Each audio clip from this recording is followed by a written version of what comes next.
All right, guys, welcome back to the podcast, episode 183. Myself, Rick Shiels, and co-host Guy. Yes. Did you have a nice holiday, pal? I did indeed. Nice yes. You look chilled and relaxed today. Looks can be deceiving. You're stressed out. No, actually, so we had a podcast out this week, didn't we? We that did. Was recorded with Dan Greaves, which we're going to come on to later on, because your short game is nothing short of decent now. So, no, it's actually quite good. We're going to come on to that in more depth afterwards. Yeah, I think he's a miracle worker. Quite literally. Magician. You owe him a lot of money for how much he's fixed you. I think we sold quite a lot of books for him. Potentially. So I think it's fair game. Potentially, yes. It's a good book. I've not read it yet. I've looked at the pictures, though, but I was there in real life and I've watched the video, so... Well, I actually had the lesson off Dan, and now I've read the book. You've not? Yeah. In a week? I'm about... When I say read it, I've no. Genuinely, actually read it.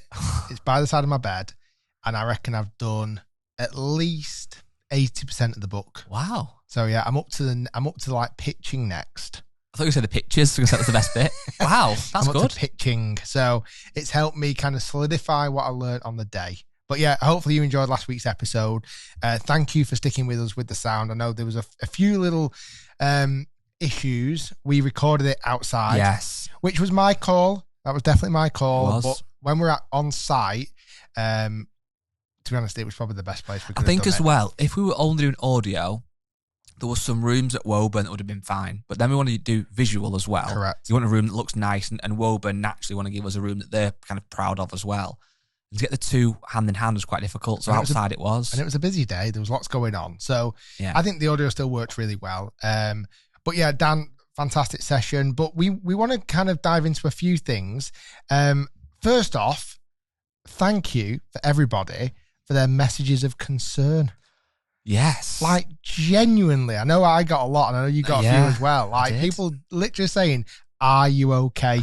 Well, we'll hold our hands up. It was our fault. We were planning... So last week, I was off. Week before that, we had a filming week, which we're going to come on to down... We'll work on London, but more like the Watford area. We played at some amazing golf courses. The plan was, that week, was to do a podcast, me and you, chilling, maybe have a couple of beers, and do a late-night podcast that might have got a bit X-rated.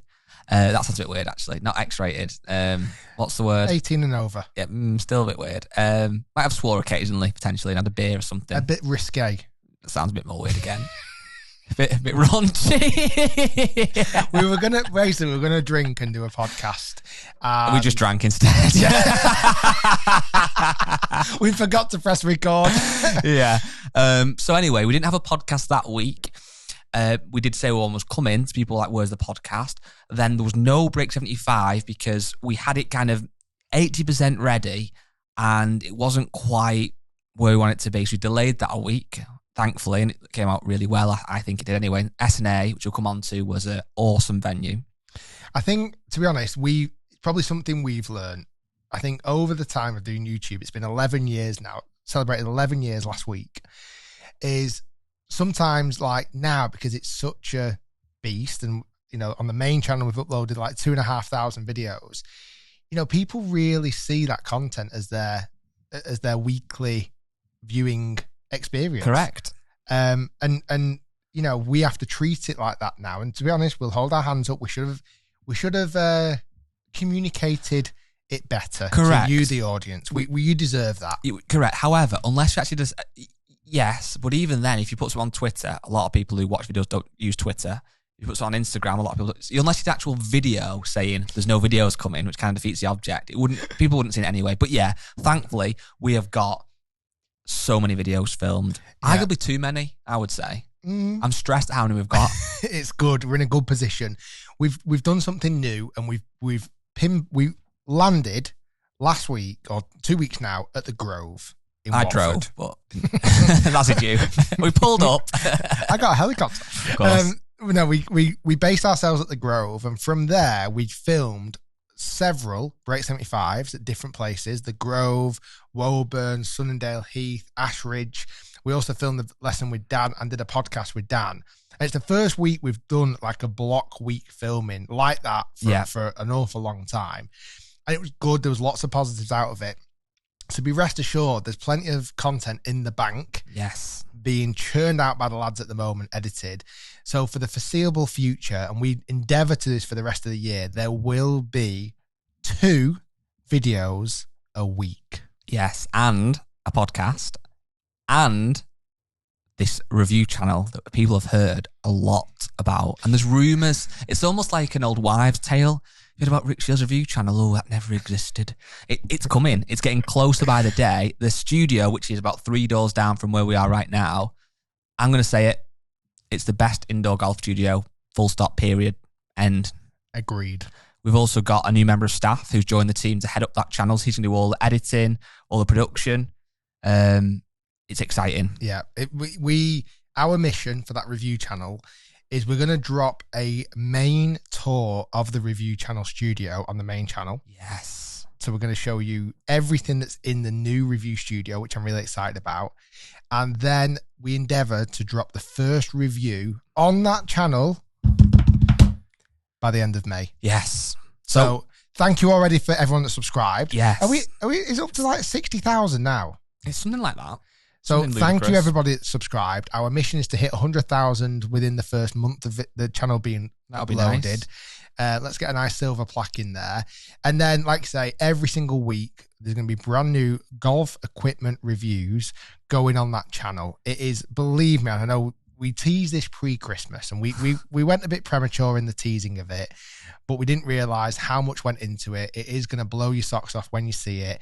And a bit like everything we do here at Rick Shiels, we want to make it the best experience ever. So it's close. It's very, very close. You're right, though. We just got too excited about it and spoke about it far too soon, which is very much like us. I don't think we really put a plan in place before we set up the channel. No. In fact, we didn't. We got carried away, set up a channel, and it's all right, we've got to do this now. But it's going to be exciting. And I think, we've got some ideas as well about what the content's going to live on there. But yeah, it's going to be loads. If you are a Rick Shiels hardcore fan, there's a few out there, I believe, you can, joking, there's hopefully a lot out there, you can subscribe to the main channel and get your big hitters, your break 75s, your great coaching videos, your playing into Tour Pros. You've then got the podcast where you get to hear about Rick and his daily life, his banter, his pulling up to the Grove in the chopper. Not quite, but yeah. That's something about my chopper. Yeah, it's pathetic, isn't anyway. it? And then we've got the review channel. Yes. So there's lots of different channels, and you can subscribe to 3, 2, or 1, or none. Or all. Or all. That's 3. They're a bit rusty, but it's okay. I think it's good. And then in the world of actual professional golf, it was fantastic to see Jason Day won. He did indeed. He's been trending incredibly this year. Well, when he went off the face of the earth, what was that? And this isn't a trick question, I actually don't know. What was going wrong with his game? A bit of everything, or was it? So when he reached world number 1 in January 2017, he could do no wrong. He was definitely, without question, the best golfer in the world. Mm-hmm. And I suppose to some degree, I wonder how that affects you mentally, reaching that kind of peak. In what sense? Because you've reached the top of the mountain. For him, his number 1 goal growing up and playing as a kid might have been to win a major and become number 1 in the world. And he achieved that. And it's almost then trying to reset your targets and your goals. And I think a lot of people listening can probably learn a little bit from this or sympathize with this. When you do reach a certain goal, afterwards you do get a bit of almost like a goal hangover, don't you? Is that how you felt getting 1 million subscribers? Yeah, because you're desperately trying to get to a certain target and a goal. And when you hit it, you have that honeymoon period of like, wow, this is the best thing ever. I've worked so hard for this. And then it's like, what's next? And in fact, there is actually a book out there and I've read it. I've started reading it. It's called The Second Summit. Okay. And it's all about that idea that there was a business guy, and I think he might have actually worked for Nike, and he basically reached the summit of his business career. And then from that, he was like, well, what do I do next? And he actually kind of came up with a second plan of attack, a different business idea to kind of create this second summit.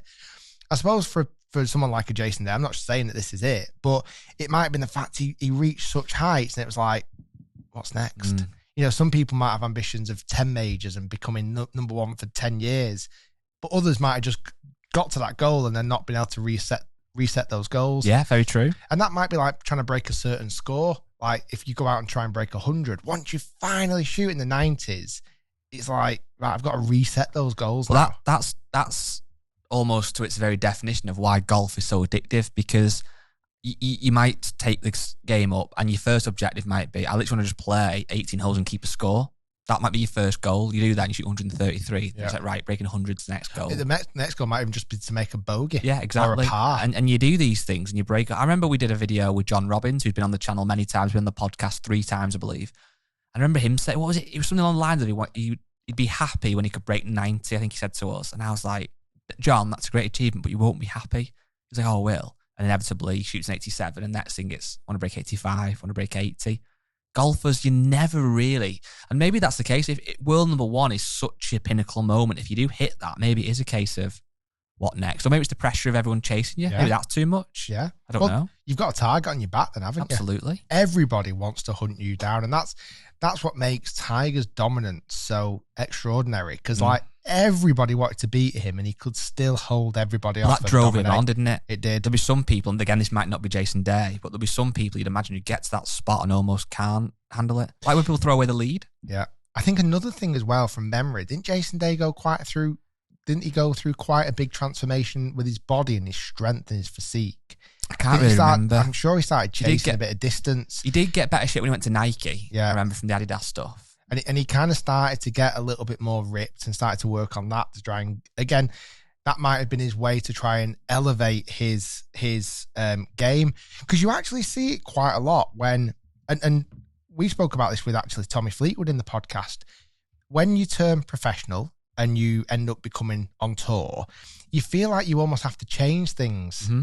Like I remember Tommy saying he kind of broke away from his coach that he'd been working with for all those years and felt like then you need a new coach or a new caddy or a new equipment deal or whatever it may be. James Robinson, our friend, talked about it. When you get onto tour, you feel like, there's so much temptation. You feel like you've got to do things differently. And I suppose that could again be the reason why maybe Jason Day, when he reached world number 1, kind of like started to look at what do I need to do differently. You know what's mad? I'm just looking here on the World Golf Ranking. In September, he was 182nd in the world, I believe. He's now back up to 20. I mean, his game has really been trending, similar to how Ricky Fowler's game's been trending. I feel like both those two players have done so incredible over their careers. Mm-hmm. Obviously, Ricky not quite winning out on a major just yet, but I'm sure, there's still time for him to do so. Both kind of lost forms, but both the too talented not to make it back. And it's nice to see that they're actually starting to, make back. And Jason Day winning, I always think his pitching and his chipping is just insane, extraordinary. I think it's good when you get guys who go out onto tour and they prove themselves, whether that's by winning countless events, winning majors, or becoming world number 1. I feel like once you've reached those heights, it sounds obvious, but you deserve to be up there a lot, don't you? And the fact that he's now kind of come back and is a serious contender and may well contend this year for the majors. I think it's good. He feels like a proper golfer. I don't know how I'm determined proper golfer. It's a bit of a loose definition. He's been there, done that, got the t-shirt. Yeah, exactly. And, to see him doing well is, for me, I like that. Do you think, there's lots of individual sports, but it's one of the characteristics of individual sports, your not performance, your, what's the right word I'm looking for? Like your form is so outrageously important. Like you could be, let's say a footballer, for example. A lot of football players stay on the team through merit, don't they? You have a bad 3 or 4 games, you still not particularly on form, really. Where golf, it's so based on form, and if you just fall out of that, and it's a snowball effect. Once you start, going downhill with your golf, it snowballs and gets much, much worse. Yeah. I think that's, if you were a footballer and let's just say Haaland now for Man City, if he went 10 games in a row without scoring, he's probably still going to be in the team, isn't he? Of course he is.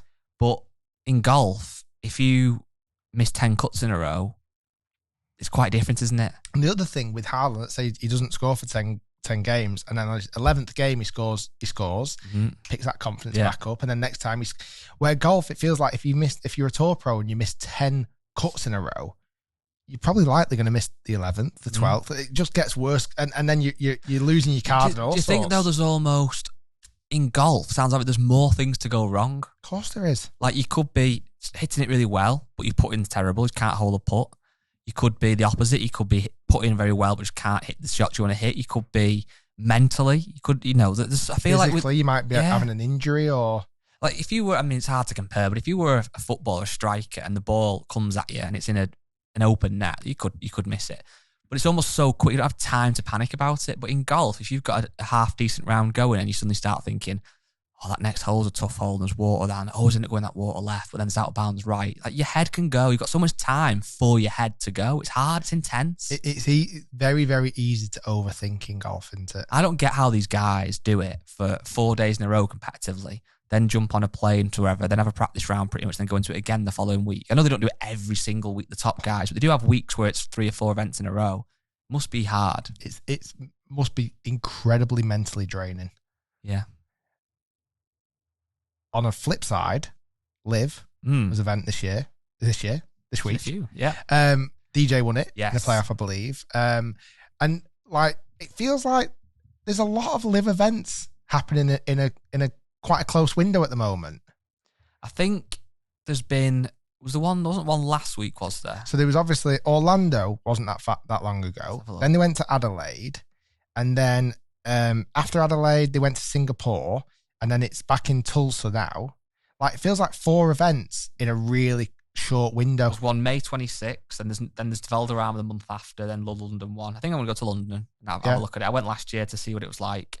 And as I said then on the podcast, although I wasn't blown away by LIV and I'm still kind of on the fence, which we talk about every week almost, the event itself was great. And I think a year on, with what all the learnings and infrastructure they can build from last time, I think it's going to be a good event to go to. Would you ever go to one? I don't feel like you'll come to this one if I go. No, I probably won't. Only because, again, I don't, at the moment, because it's still very hot topic or controversial, I feel like me going, whether I'm going for research purposes or whether I'm going as almost a cynic, it will be seen as I'm going as a fan and I'm supporting it. And I feel like then a lot of people be like, oh, he's bloody LIV. I seem to be getting accused of being either very LIV biased or very against LIV, or very PGA biased or very against PGA Tour. Like, I feel like the audience, from when I see comments, like, are either accusing me of being very, very pro LIV or very, very pro PGA Tour. I can't kind of work it out. I think you should go, because you need to go. You're going to go because we might go to British Masters, the Belfry. You're not suddenly pro DP World Tour. I think we'd do a good podcast. I think we should go. Say now, we're going to go as neutrals, and we'll have a day. I'll shave my beard. Shave your beard. Wear some big glasses. Like that Peter Griffin sketch. It's not actually Peter Griffin. Everyone's like, oh, that's Rick Shiels. Like, no, it's not. It's just what someone looks like. Mark Jones. I think we should go. I could drive us. You could source if you wanted to. Oh, no, you can't source at LIV. You'll be running on top half, running round. Go, you crushers! Crushers for life! Come back with a crusher. I'd love you to get a LIV tattoo. Imagine they get planted and end up in London, LIV tattoo. Oh my God. Go Crushers. Well, like I say, the team picker pick for me is not a team I can support. I would like to hear your take on it. As a journalistic, someone who's going as a fan. Because journalists that go, because who's the guy, Alan Shipnuck, that got kicked out one of the events. He goes as he goes as a journalist, and doesn't mean he's a fan. He's going literally as a journalist. I think we should go, and you actually get a feel of it and go, right, I'm going to see what it's like. I'm going to embrace it. If I like it, I'll say I like it. If I don't, I'll say I don't. Okay, you sold me. All right, good. That's LIV paid me a fortune for this. They're like, you need to get Rick at an event. That's how easily you can be twisted. I think we should go and try it. I do want to, and like I say, hopefully, we can talk about it on the podcast for the right reasons. I want to go as part. I do want to see it and experience it. Well, that's it, because you can go for it. You can go and you could come back and say, you know what, the event as an event was insane, right? You could love it. But you could also say, but I don't agree with the money it's coming from. I don't massively care who won. Like, you can have different angles. You could come back and say, love everything about it. You might come back and say, actually, the standard golf was brilliant, but the event bored me. I don't know. The one thing I'm very, very interested to know, I've been to a lot of golf tournaments, and I could describe the audience at a golf tournament. Yeah. Already. Yeah. Do you know what I mean? Yeah. Like, I've been to some of the biggest, the biggest ones in the world. The Masters, the Open, the Ryder Cup, and I know what the audience is like. They're all slightly different at each event, but there's obviously somewhat of a trend. I'd be interested to see what the audience is like at LIV. Yeah. I know you experienced it last year, but that was the very, very first event. I am intrigued to know. I've thought, while I was speaking, I am listening to you, but I've also thought the best title ever for this podcast, which we won't probably use, but I'm just thinking, Rick Shiels goes to LIV. How good of a title that would be. Let's save that for when I actually go. Okay. No, but let's do it. Let's see what it's like. And then I think we are debating going to British Masters as well. Yeah.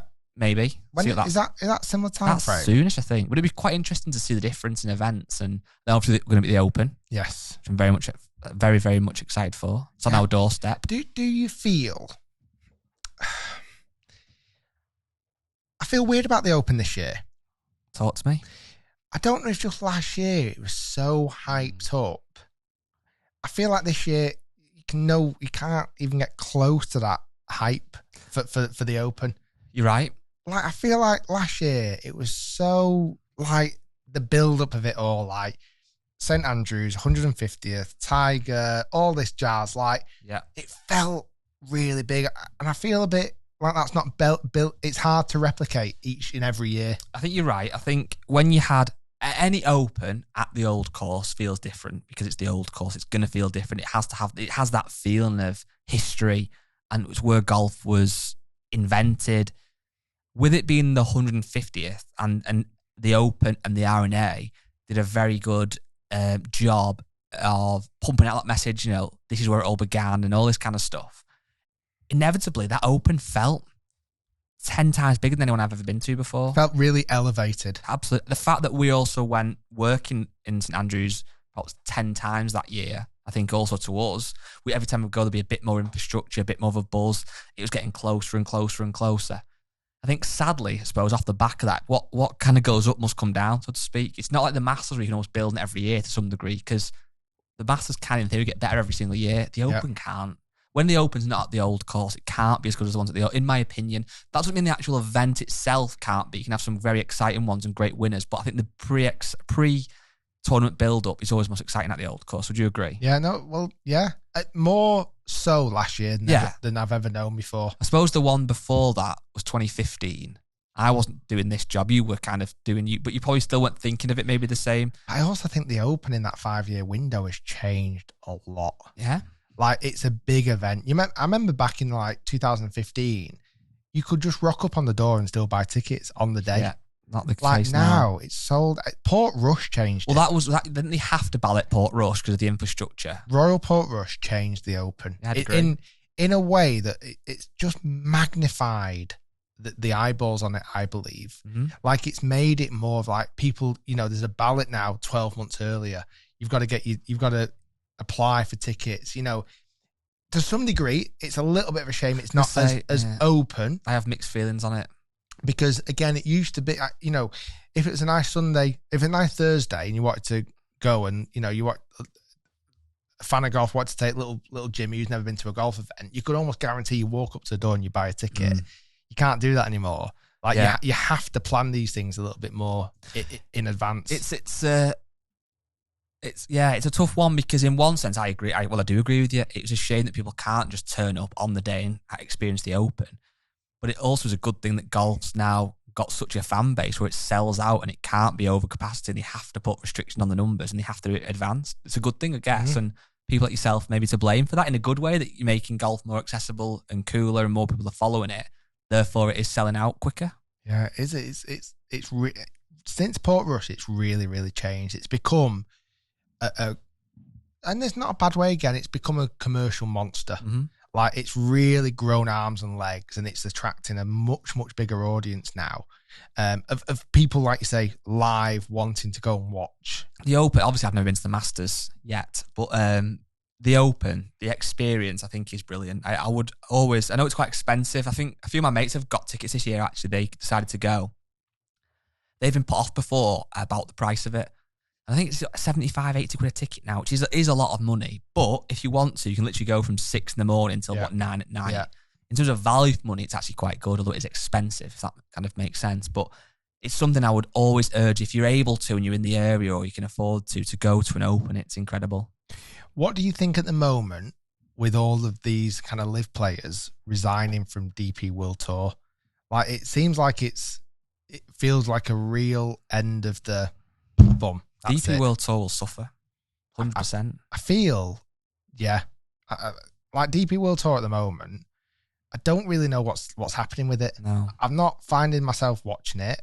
I don't know where they've been or what they're doing. Like, I saw, where was it this weekend? Was it, I kind of want to say Poland, but am I wrong in that?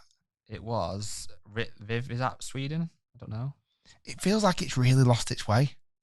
I must admit, I've not been massively keeping an eye on it. Belgium, it looks like it was. Is that right? Yeah, Belgium, that was it. That's right. Well, think about it. The weeks where you will watch the DP World Tour is the weeks when you've got your Rorys, your John Rahms, etc. playing, which essentially is a watered down PJ Tour event, isn't it? Yeah. It's not really anything standalone that's different. So to be fair, if we use a LIV example again, they've pumped a load of money in it to try and get some of the best players in the world, which they've kind of done to a degree.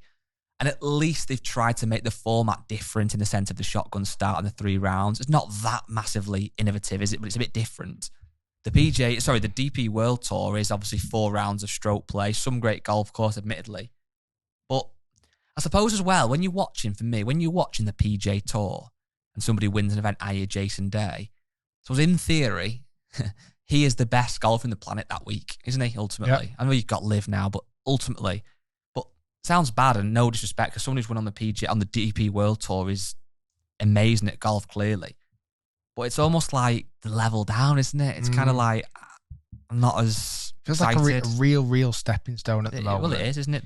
I'm just looking through the schedule, and realistically, the next big event is actually the end of June, early July, which is the British Masters. Right.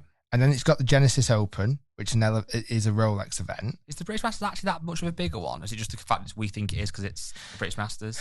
You're probably right. Yeah, it's probably... They have some decent players there, but I don't know. I can't. It's not a Rolex series, is it? No. Scottish Open's a good one. Scottish Open's great. Normally, because it's the week before the Open, you actually get some of the huge names from the PGA Tour playing in it as well. You got BMW. The BMW at Wentworth is big. How many actual Rolex series are there now? 5. Yeah, I worry. I don't know what they're going to do because it feels like, because they've built such a strong alliance now with the PGA Tour. If the PGA Tour says we're not including LIV, they've got to follow suit. Well, yeah. And obviously the LIV players that have resigned, I mean, they are real, standout names for DP World Tour. I think as well, and it sounds silly, but another angle as well with I think hurts the DP World Tour is the fact that if you are based in England or Europe or whatever, the time it's on is around Sunday afternoon when most people are demographic, you'd imagine. Let's be honest, it's typically males of a demographic of probably 30 to 60, let's just say roughly. I don't know the exact, but I wouldn't be surprised if it's that. They're going to be probably busy, maybe playing golf, maybe looking after children at kids' parties, whatever. Whereas the PGA Tour is on much, much later. It's perfect time for most people to actually sit down and watch some golf. That's true. So there's a lot of things not in its favour. I also think the big thing that I understand why they did it, I'm sure for money reasons, but the changing of the name. Yeah. Yes. I do think it was a real bold move to go from the European Tour, because it could have been the European Tour powered by DP World Tour, but to change the whole name of the tour, it does just seem like it's kind of like lost its way a little bit with that as well. Speaking of tours though, and exciting golfers, I'm hearing rumours of this YouTube Masters. Rumours indeed. And it's hotting up. And I know people listening and watching will be very interested to know on how far we're getting with this and what it looks like and stuff. So elaborate. We're going to start our own tour, yes. The YouTube tour, where we're going to travel the world and play at exactly the right time for everybody to watch. And the money's going to be good enough for the creators, but not piss the audience off. Yep. You're going to get to watch it live for free on any device. You just pick up a device and it's on. It's on. You can watch it anytime you want. It's only on for an hour. Yeah. But it's 18 holes squeezed into an hour. And an 82 normally wins, doesn't it? 82 so the YouTube, we are calling it the YouTube Masters at the moment, TBC. Working title. It is a golf event that is going to be taking place this year with some of the biggest names in golf YouTube playing. And let's not give too many away right now, but you've spoken to some big names who are keen. We've put the feelers out at the moment. We just need to get more confirmation. We need to get the back end right first, i.e. location, date, all those things, which we're finalising at the moment. Once we get those through, the likes of, we hope to bring in good. Mm-hmm. Bob Does Sports. Mm-hmm. That's it. It's Rick, good, and Bob Does Sports. Playing for an egg cup. No, but all of your favourite YouTube creators, there's thousands of channels now. Name 3 more then. Buster Jacks. Yeah, Buster Jack. No S on the end. This bit's rich. No, it's funny. It's saying in. Gotta keep this in. I've got a list. Okay, read it. Not on my phone. Oh, really? It's on my laptop. You throw some out there, and I'll say if they're on the list. Peter Finch. Yes. To be honest, though, I'm saying yes. I've not approached them just yet. They might say no. But James Robinson. Yes. Gaz Golfs from Gaz Juddy Shaw. Yes. Alex Elliott. Yes. Mark Crossfield. Yes. They're on this list. Coach Lucky. No. Oh, found one. No, first no. They're on the list of people who... They're invited. They will be invited. And it's up to them if they say yes or no. Correct. This is the invite list. Paige Spiranek. Yes. Grace Charis. Yes. What about some people that are known within the golf YouTube space that may not have an actual channel, i.e. your Inti Mehmets? Yes. Iona Stevens. Yes. Guy Charnock's. Yes. Nice. You're actually under the Shiels Golf Show invite. That sounds a bit crusty at the end. A little bit. Don't be daft. We're like the 20th biggest channel in the world. Just on this channel? On the sub chat, on the podcast channel. Great. So it's exciting then. Trying to think who else. There are other names in there, like Tubes and Ange. Yeah. What about Tubes and Ange? Yeah, big fans of those guys, doing some good stuff at the minute. So that'll be 3 of them though, because that was Jimmy Bullard. They're all invited. I actually sent Jimmy Bullard a DM the other day and he completely ignored me. I said, it might be the fact he sent a DM to me and I completely ignored him. I just said, what? Because he did a video with Ross Fisher, if you watched it. It was really good. And I messaged him and said, really good video. And he just ignored me. Well, he's not ready, I don't know. And I spoke to Tubes as well. Tubes always gets back to me. You said to Tubes, can you let Jimmy know? I said he's ignored me. Plug in their channel. Don't watch Golf Live with Tubes and Ange and Jimmy Bullard, actually. Just Tubes and Ange. Yeah, forget Jimmy Bullard. Jimmy Sorry. Oh my God. Sorry. I do like it. No, we can keep it in, but blur that. And not blur it. Keep it in. It's fine. I like him, really. So that'll be... It's in the pipelines at the moment. Once we've secured location and date, TBC very soon, invites will start to be going out. Who would you be most upset if he couldn't make it? If Good said we've got a filming week, would you be gutted? Grace Charis. I would probably be most upset if Fat Perez couldn't make it. Fat Perez, he's really doing good things at the minute. Just him. As long as he can make it, there's a tournament. Yeah. And is it about the best player? This is what I'm not sure on the format. Is it about who's the best YouTube golf, or is it about a fun day, or is it a bit of both? Well, it might be 2 days. Okay. And it's going to be looking like a golf tournament for a scratch winner. Okay. And a handicapped entry. Wow. But the scratch winner is the real winner. So who's your money on for the scratch winner? What about Grant and Micah? Yes, they're not in good, but they're still coming. Yeah, they're invited. Great. I'm not sure. I would imagine that someone like Micah might win it. Yeah. Luke Kwan. Imagine a Micah versus Luke final. I think whatever happens, I'd almost like to do it as like a playoff. So even if force a play, someone's 5 shot wins by 5. It's like, right, well done, mate. You shot a 65 to finish there. We got to go in a playoff, a 1-man playoff. Yeah. So yeah, it's going to be good. And then we are hoping, if we do a second day, having a Ryder Cup style event. So team UK and Europe versus USA. He's telling me the sizzle. Can you produce the sausage? It's growing arms and legs like a lot of things at the moment. But yeah, it's logistical. It's hard. It's not easy to do for the level we want to do it at.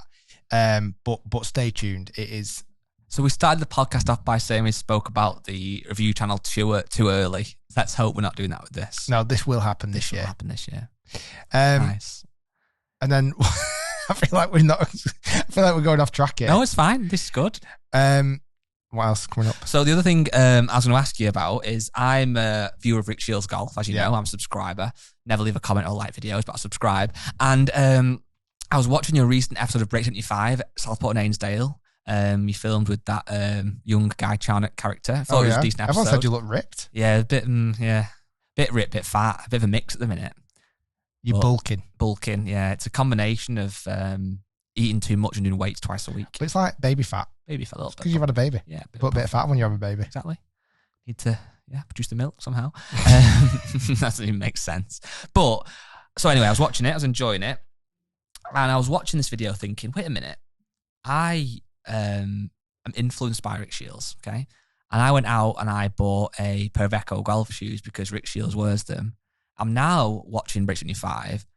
Doesn't appear to my eye that Rick Shiels is wearing Echo. What's going on? Well, let me clear up those vicious rumours. Okay, before the lawyers start to come in. Right. Believe it or not, those wonderful golf shoes. Yes. That were comfortable. Yes. Stylish. Very stylish. Elegant. Yes. Are actually sexy. Yeah, they were. I actually feel like a better golfer wearing them. Yeah. I actually do. Yeah. They are the new Echo Classics. No, so they are Echo? They are 100%. I knew they would be. Echo. Wow. So, yeah, they are a new strand of shoe that's come out by Echo that are classic, stylish, sexy, comfortable, make you feel... When I put at the moment, okay, yeah, I feel like I'm stood more like Cam Smith. Okay, because he kind of wears those white classic shoes, and Tiger's back in a classic shoe as well. So yeah, they're very, very nice, very comfortable, and I wouldn't walk across Scotland in them. No, that's fair. I think that I draw the line there. Yeah, but for 18 holes or even 36 holes playing golf in them, perfect. If you had a black pair, would you wear them to a wedding if you've got your shoes and you had to wear them? Mate, you could dance in those shoes. Slide.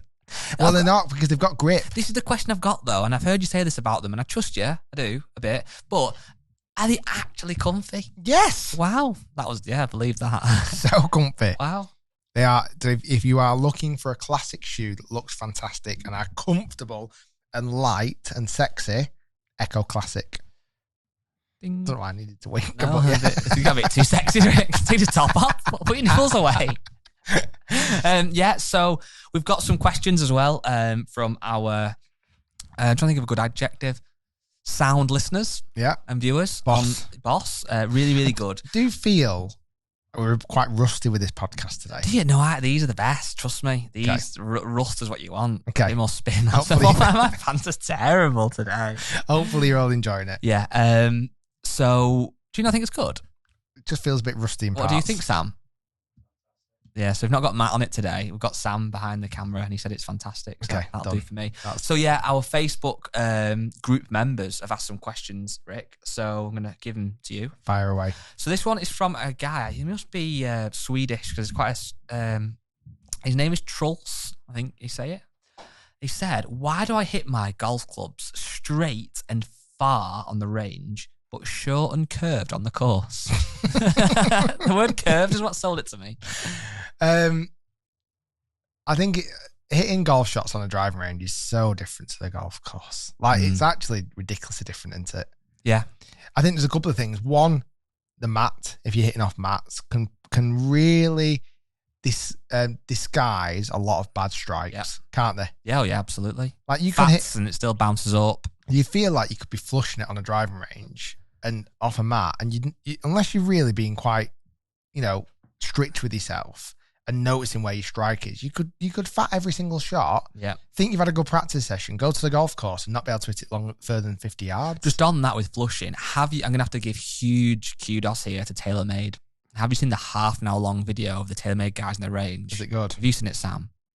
It's insane. I saw the Scottish Scheffler and Tiger little chit chat about divots. Yeah. That's from it. So it's a half an hour long video on the range when they go to the Stealth 2 first tryouts. It would have been filmed quite a while ago now. And there's Rory, there's Tommy, there's Colin, there's Scotty, and then there's Tiger. They're normally filmed in like December. Yeah, so it would have been a while ago. There's the 5 of them. And literally, they've got the tour bags laid out for them on the range, full of TaylorMade product, obviously with the grip on, the shaft, just loads of random heads, and even a Road 6 hybrid, just anything they think they might have a little play with in all their specs. And there's just cameras behind them just filming it for half an hour. And the chat they have between them. And what's so funny is, although it's a TaylorMade essentially an advert, really, the way that Tiger is quite dismissive of product, you can tell he just cuts through the BS. Like, he just knows it's Tiger Woods. He's not listening to your nonsense. But he has chats with the reps or whatever. And then he's hitting shots, yeah. And honestly, you know what? It's really, really good. So I just want to say kudos to TaylorMade for that, because, yeah, they like to push marketing stuff down your throat a lot. But that was really good content. I saw the snippet of when Scotty was asking Tiger about taking divots. Yeah. Tiger did come across quite like arrogantly, like not asked. He was in a bit of a strange. I think he was in real pain, because for that whole video, he was quite not himself. I haven't met him in real life, but no, you know when you see him when he's kind of being quite jokey and having a bit like with JT and he's having a laugh. He wasn't like that. He was quite like serious in his eyes. It looked like he was in a bit of pain. Rory and Tommy were great. They were really good. They seem like they get on quite well then. Yeah, you can tell they do. And then, to be fair, they've all quite a good mix now, because Colin Morikawa's a bit more excited kid, and then Scotty Scheffler just almost can't believe he's there. He's just chilling. He's just loving it. He doesn't seem like he should be there, does he? He's just chilling, watching Tiger. But yeah, it's really good. Anyway, that's a long-winded bit of nonsense that we didn't need to put in this question. Anyway, so that's that on. Why is that? Because it's just so different. Yeah, I do honestly think, I was at an event yesterday down at the Grove hitting some shots off grass, and like, practicing off grass, it really does show you where you're striking it. Yeah. You just can't hide when you're hitting off grass. And I think if you are at a driving range and you're pummeling loads of golf balls off a mat, you've just got to make sure that you're really strict with your strike, and also spend time hitting off the grass, because it makes such a big difference. I think the other thing with driving ranges, I think we're all quite clever at forgetting any real bad ones on a driving range. Like, you'll stand there and you'll hit 100 balls and you remember the really good ones. I actually went to the driving range this weekend with my kids on Saturday with two of them, because Pearl was at a party. And they hit 100 balls each. Oh my days. Really, really quick. Okay. Power tees, it did fly through it. And they were using Top Tracer. They were using the Go Fish game on Top Tracer, which is really, really fun little game. I've not played it before. It's actually really cool. And when they're whacking shots, they are like, it's unbelievable. They just forget bad ones, like properly forget them. And they can hit 5 shots or even just miss a few. And then if they just hit one good one, it's like, wow, look at that. Oh my goodness. And you're like, I think as adults at a driving range, we sometimes like that. 100%.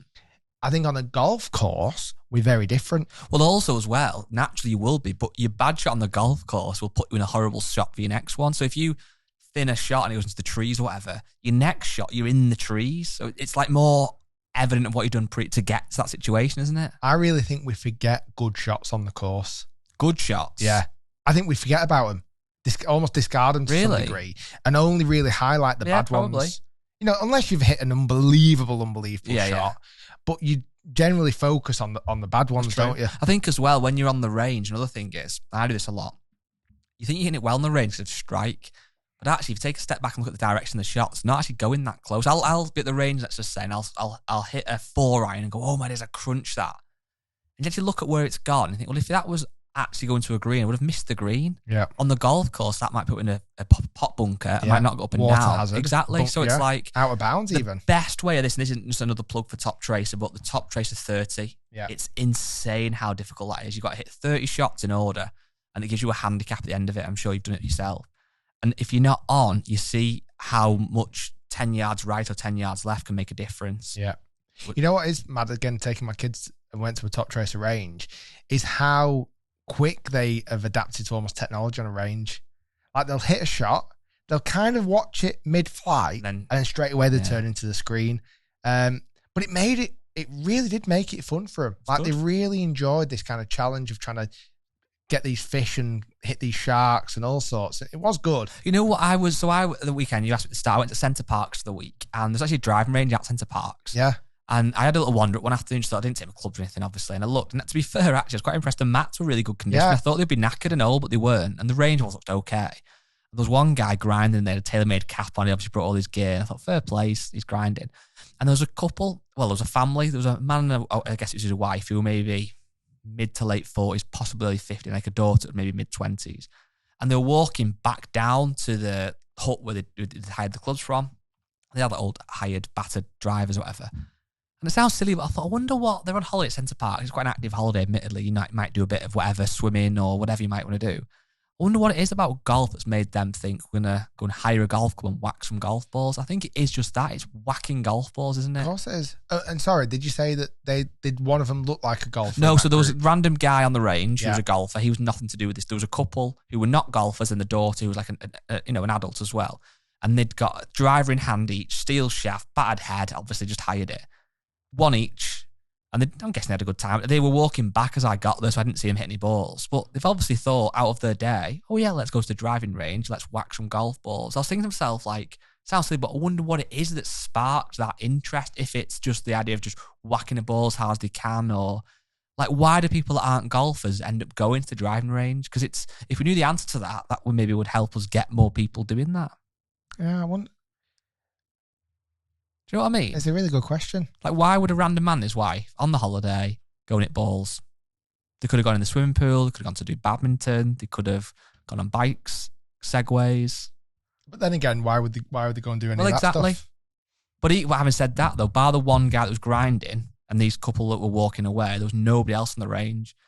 So it's not very popular.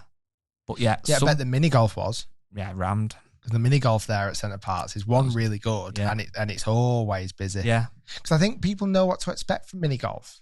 Yeah, they kind of know. But do they expect?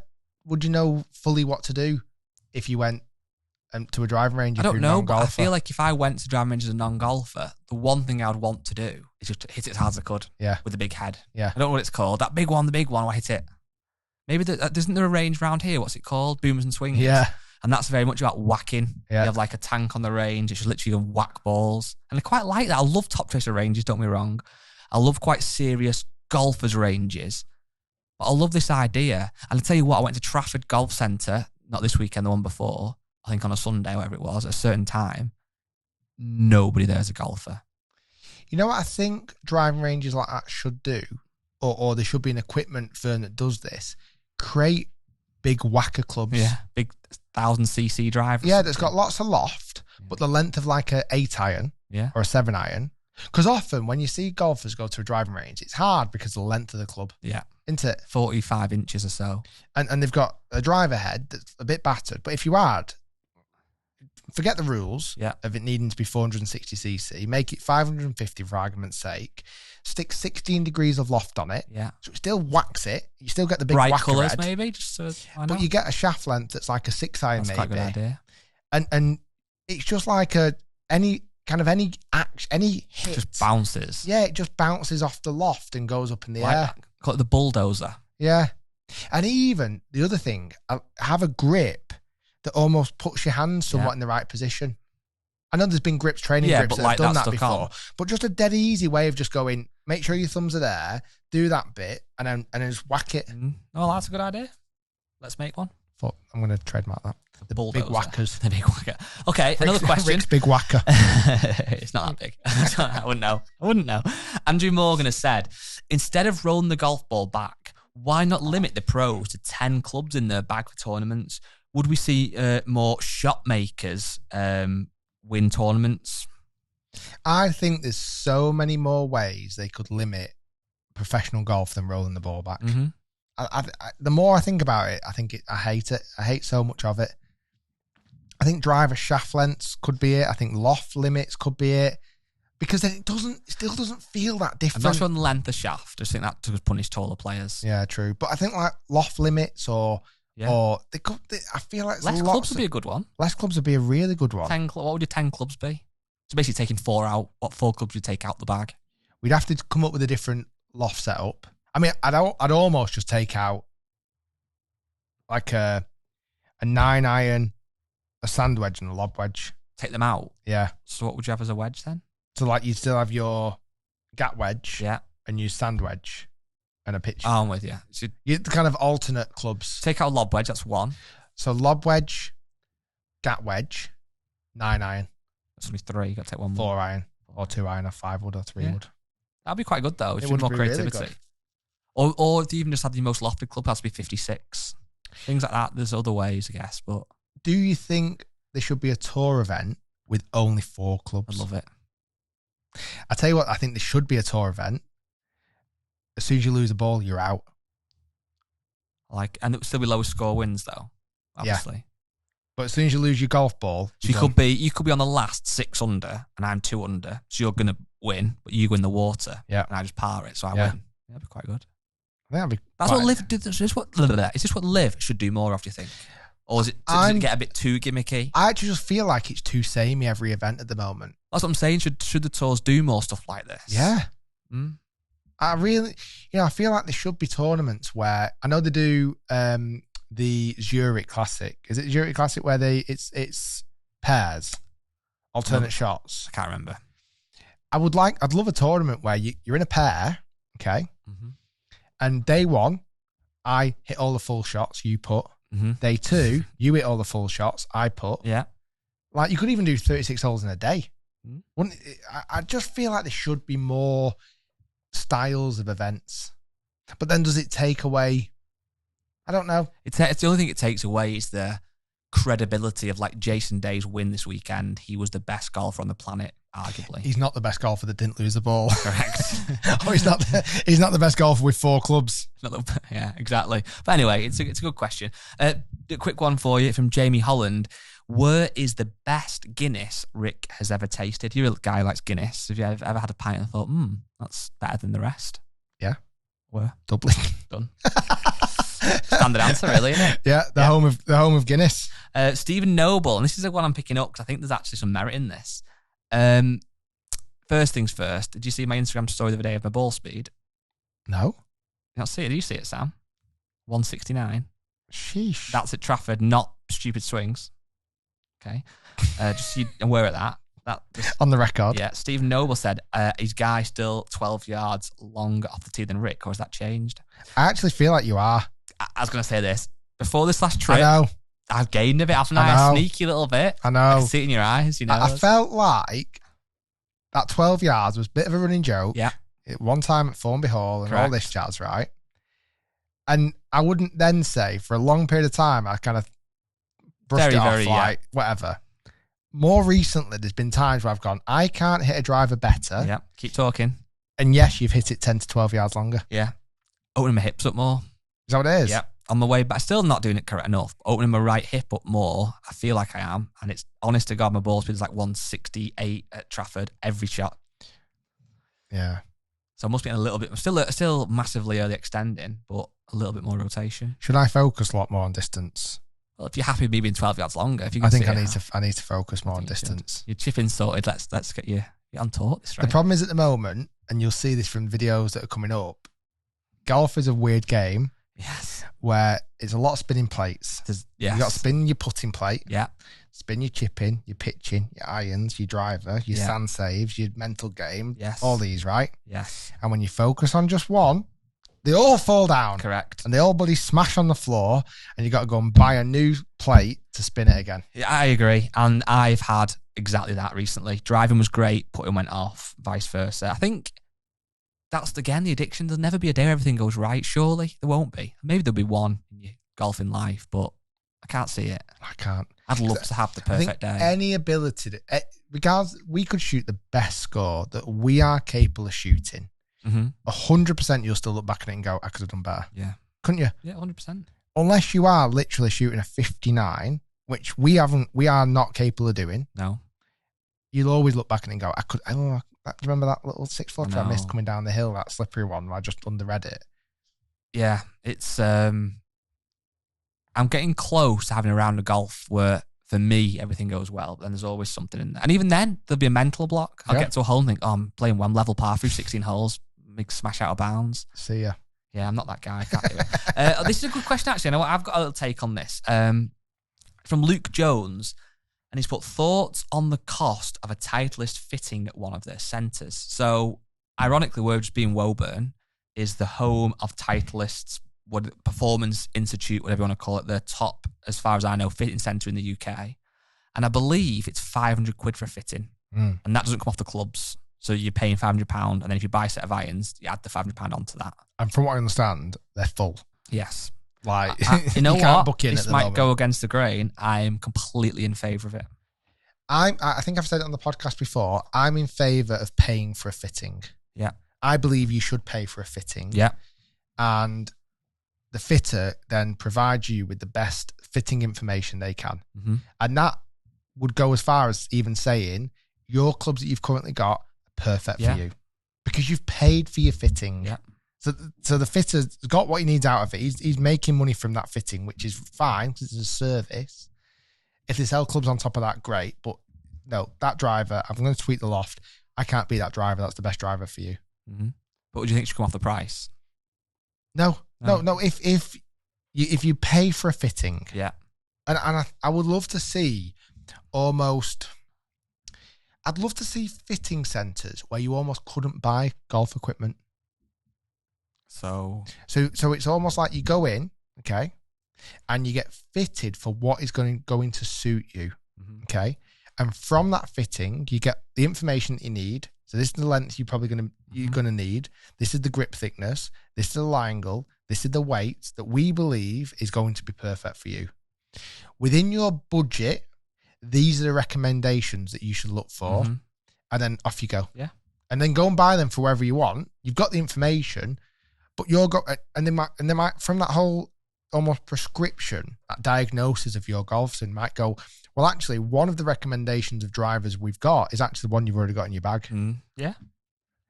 I think I think Luke's point on this, and I'm guessing he's kind of somewhat against it. I don't know if he is or not, but it feels like by even asking the question he is, which is fair enough. I think sometimes as golfers, we see it a lot anyway, or I feel like we see it a lot. Certainly there's questions or people's opinions about price of things. But that's like any walk of life. You know, if you're walking around in anything other than a Tesco trainer that costs 10 quid, you're paying too much, you could argue, couldn't you? Because a Tesco trainer at 10 quid, you can walk in and get around from A to B. You know, if you're driving anything old, better than a £400 or £500 car that you got secondhand, you're paying more. Do you know what I mean? There's always, every walk of life, and what it is, you can start to pay more. And that might be for exclusivity.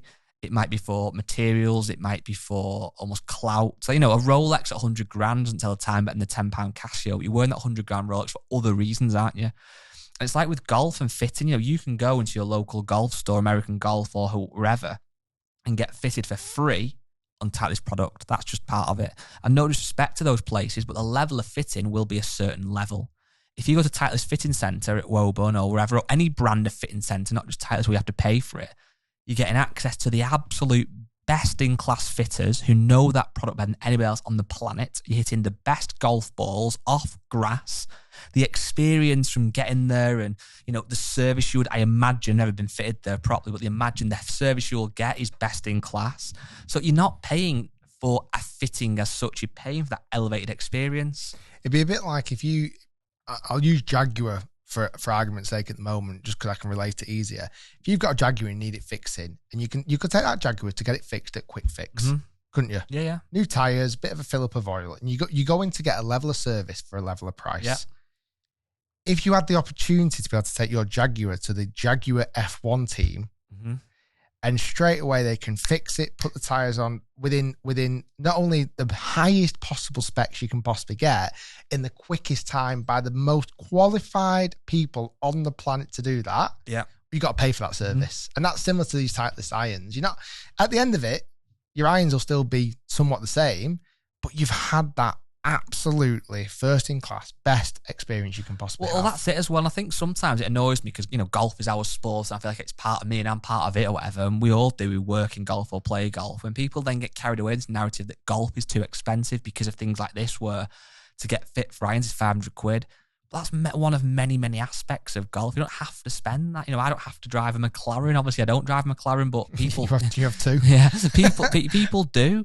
You know, you can get to work and back in a, like I said, a £400 car that might not be quite as desirable, but still does the job. But same with golf, you know. I like that these options out there because there's some people who will go and spend 500 quid on alligator leather head covers, for example, because they want to.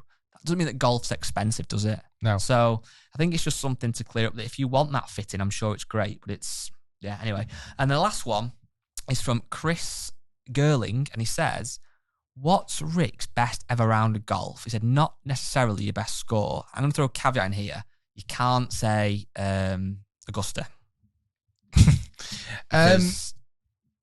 can't. Like the best round. Well, score-wise. I think you can go either way. I think you can go. He said not score, so you could see. So you could have a round where you were 5 under, got to last and shot a 9. So it wasn't your best round because of that. But up to there, it was the best golf you've ever played. Or it could just be the best round that you've maybe enjoyed the most, or that you've remembered the most, or however you want to interpret it. There was definitely a spell, and was it you that I was showing the other day, or someone else, where when I was many years ago when I was doing the quest for the Open, and I found I was practicing a lot, playing a lot of tournaments, in just local tournaments. I definitely found that I got into somewhat of a groove. It wasn't exceptionally amazing, but I actually felt quite confident shooting on the par. And actually, when you look at my PJ record in that kind of time period, I shot some 4 unders, 3 unders, 2 unders, quite a lot. It's like I shot 4 under at Conway Golf Club. Wow. Had 2 eagles and just came second to Phil Archer. Wow. I don't remember that round that well. I remember playing well, and I remember my 2 eagles that I got, but it was like, I wouldn't say that was my standout round of golf. It wasn't the most enjoyable, but it was probably the most control I had over my golf ball ever. That's a nice feeling, though. Yeah, and certainly you know Conway. It's a very difficult finish into the round, and I was 4 under maybe through 15, I think. And I was thinking, I'm not going to hold on to this. There's no way. and I did. I felt like I really could control my ball flight and got through some very difficult holes to finish 4 under par. So I think that definitely, from a ball control, I think there's times where I've played quite literally with mates, where I went to, me and a few mates went to JCB Golf Club a couple of summers ago, and it was beautiful weather. Some pals I've not seen for a long time. We had beers, nice round of golf. We were staying there for the full weekend. It just felt super chilled and relaxed. I really enjoyed the round I played with Iona at Crail. Yes, I thought that was a special day. I thought it was really good. And more recently, I've actually been really enjoying the rounds that you and me have been having with the Scramble. Yeah. The Break 65s. So we did one at JCB. Yeah. That was really because it's a very positive round of golf, isn't it? I like it because it's a team element. We're playing as a team. If I miss a putt and it's you, I want you to hold it, which is different. I mean, I never want you to miss putts, but when you feel part of a team, but you still got that kind of individual element that, like, if you hit a good shot, it's on you, or like if you hit a bad one the night, a good one or whatever, you feel like you've saved the team. It's a nice, I really do like scrambles. Yeah, like we did one recently, which is going to be coming out in a few weeks at Woburn. Funny, we've just been talking about Titleist there at Woburn, but we did one at Woburn, and when I've even watched scrambles on YouTube, I know lads from Good do it, and Bob does. They've got nice feels to them, haven't they? Well, they have, and also we'd be a little bit hypocritical to be saying about the PJ Tour being the same every week if all of your videos every week were dead serious stroke play. Yeah. It's nice to have that mix, isn't it? Yeah, so there's a few there. There's kind of like rounds where I felt like I had real control of the golf ball, and it felt like, I was the practice and the hard work was starting to pay off. There's rounds that are just iconic at Crail with Iona, where it was just like, everything just seemed to be going well, and the golf was good, and she was great. Her golf was good. My golf was good. It worked out as a great video. And then, like I say, more recently, kind of our Break 75, Break 65s, where it feels like there's that team element. And that's why I used to love doubles match play. Yeah, me too. For that. Because it feels like you're part of a team, and it's like, come on, because golf is so individual so much of the time, isn't it? That you never really have that team element to it. What's mad is, it doesn't have to be, does it? It doesn't have to. Think about it by its nature. Yeah, you're hitting a golf shot, but we've just created formats where typically most time you play on your own, but there could be so much. I know college golf is very much a team game that you play on your own, but your scores all count, whatever, or the best 4 of 6, whatever count. But like, there could actually be so many elements, like you said, where you have literally alternate shot, or you play a hole, then I play the next hole, player 3 plays the next hole, and it all counts to one score. Yeah. I think there's probably the only other one, which oddly as well is kind of a team, when I played Sawgrass with Nick the caddy. Yeah. Because that again felt like a team. Yeah, exactly. We had beautiful weather. The golf course was spectacular. I played nicely. And it felt like he was part of the team. Like, it felt nice that, like, it's not just all on you all the time. I get it. So yeah, there's a couple of little standout ones. And an Augusta National, when I played Augusta National, Thanks for listening, everybody. It's a bit of a random one today. Fine, that. Don't worry about it. It's fine. Hopefully everyone enjoys it. Yeah. I'm not sure about today's episode. Okay. How can I If I'm going to rank it, from personally, it's struggling to get 5 stars. Wow. I thought you said out of 10. 5 stars. 5 stars. I'll deal with that. It's a 3.5. Could do better. Okay. Wow. I go 4. But it's not me rating it. It's you guys. If you've not rated the podcast yet, be sure to rate it. Only rate it 5 stars. Thanks for listening, everybody. Loads of content coming soon. Do not worry. Nothing's happened. Just lots of things have happened. Just remind me one more time, what brand are your new shoes? Oh, got that on the table as well. Echo, these are a bit dirty. Yeah, Echo. I rode my bike in them this weekend, which is a mistake. In my golf shoes. You're always wearing Echo. Thanks. I am. Quite literally. Right, guys, thanks everyone. Stay tuned. Lots more to come, and we'll see you next week. Probably Tuesday. Why not?